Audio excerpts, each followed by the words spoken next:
Hey guys, and welcome back to the channel. We have today a queue shortening. No, the tip did not fall off the queue. That was a little bit of a joke there, but this one was made by Woodman queues in Queensland. Kieran did a fantastic job with this one with a maple shaft, and it measured just over 59 inches. The client requested to shorten the queue by around about 1.5 inches, just so he could use it for regular play. Found that it was just a little bit too long, so we'll just dive straight in.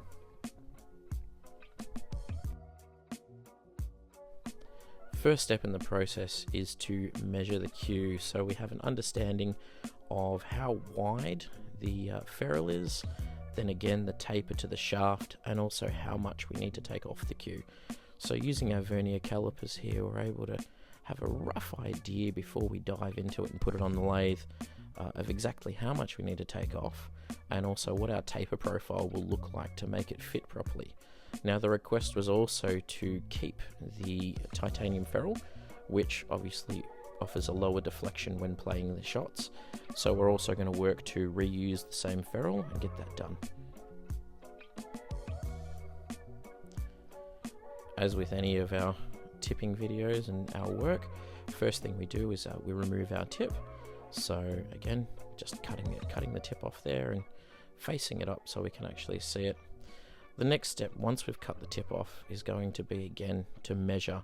So we have an idea of what the internal diameter is, and we're actually going to drill out the tenon. This will make it easier to recover the ferrule. Once we've done that though, it takes a little bit of time. The process is pretty simple. Once we've got the chuck centered in the middle of the queue, we'll actually run the lathe in reverse just to create a divot first so it doesn't deviate from the point, before turning it back to the correct way and actually starting to drill it out. Now we are starting with approximately a 3.5mm drill bit, and we'll be moving all the way up to a 6mm. Now that will leave us roughly 1/4 mil all the way around, and because a titanium ferrule is threaded, we don't want to be damaging any of those threads when we are reusing the ferrule. So that's how we started with this one there.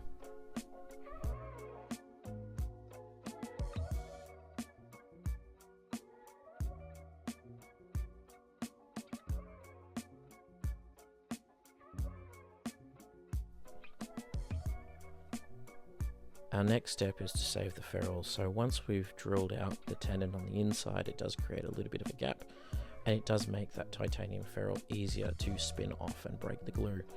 Now we need to retool our chuck, and we're actually putting on our cutting bit. So this is designed so we can cut the wood into the required length. Now the key here is to measure 2 or 3 times just to make sure, and then what we do is we mark the shaft using our tape. By using the tape as a guide, we're able to make sure that the cutting is done correctly and we don't cut any extra off the shaft. While checking the alignment, I did notice that the center point of the queue was sitting just a little bit lower, so we re-shimmed our tool and made sure we could cut it nice and clean. So as you can see here, and this can be a little bit nerve-wracking for most people with their queues, we are starting the process of cutting the shaft to size and then facing it off.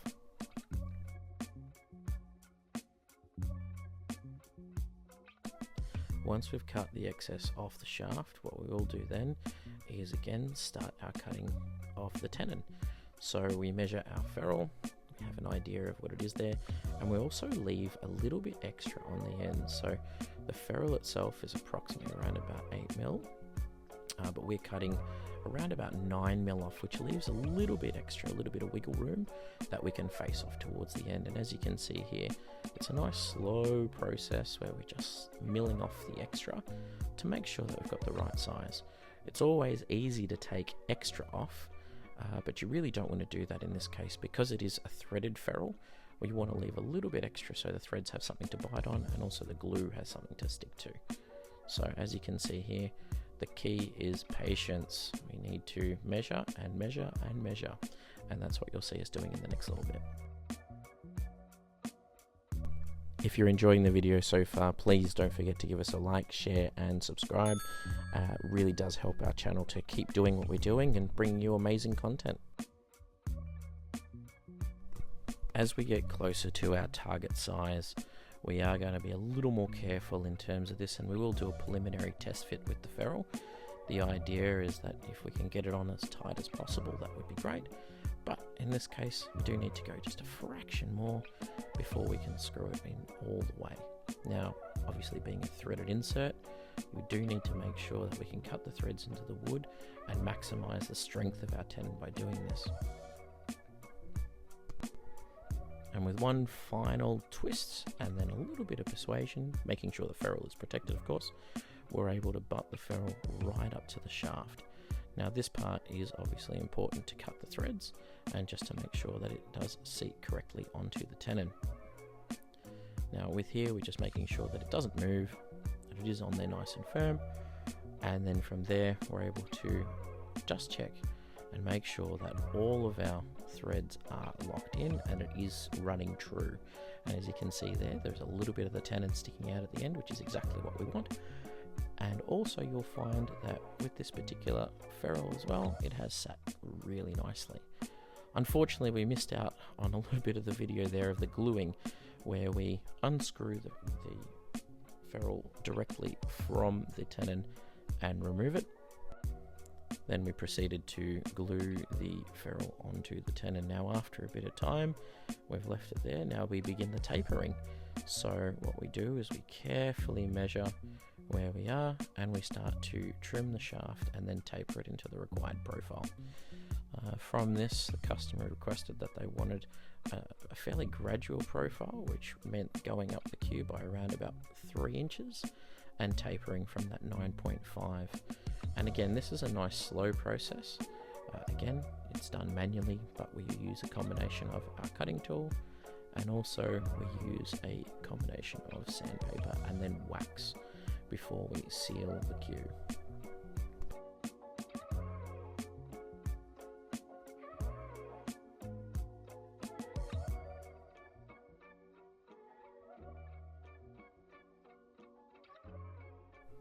This process tends to be a fairly time-consuming one and a little bit gentle, and I do apologize about for the old noggin in there, but what we are doing now is just trimming up the last little bits, making sure that there's no glue from when we did it originally on the ferrule itself and also on the shaft, before giving it a final clean. And as you can see with the different colors there, we have managed to take off that protective coating, so it is important that we put that back on the shaft to make sure that it does play well. We will finish this towards the end with a solution that we have. This is one of our proprietary mixes that we use. It consists of oils and also thinners, which are an oil base, and again it allows full penetration into the wood to protect it over a long period of time without leaving any sort of sticky residue. This is a very important step here as well, so we do need to give it a little bit of a burnish as well, so just to make sure we're sealing the pores after we've got the solution on there. Moving on, we start to get our tip, and the client has requested a Century Q's G2 tip, which is a medium tip. Again, that's the style of play that he prefers, so we're preparing the tip there for him, but as you can see it's in a figure 8 pattern to make sure that the base of the tip is perfectly flat and ready for application. Now if you're new to the channel and you haven't seen this before, this is a pretty standard thing there, protecting our ferrule, making sure that we don't get any glue on our titanium. We put our glue, which is our control gel that we use to actually retip, and then provide pressure on the chuck. Now we normally leave this for about 5-10 minutes, but through the magic of editing, it's done in just a flash. The next step is trimming and shaping of the tip.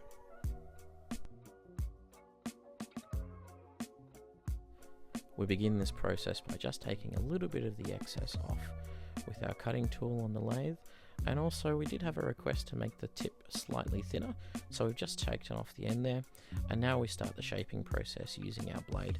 This is something that we've been doing for a little while, and again the idea is to make sure that the tip and the ferrule have exactly the same size, so we're just slowing it down and shaving off a nice part there. Then we move on to our guide, and our guide gives our rounded dome of the tip just to get the playing surface just right.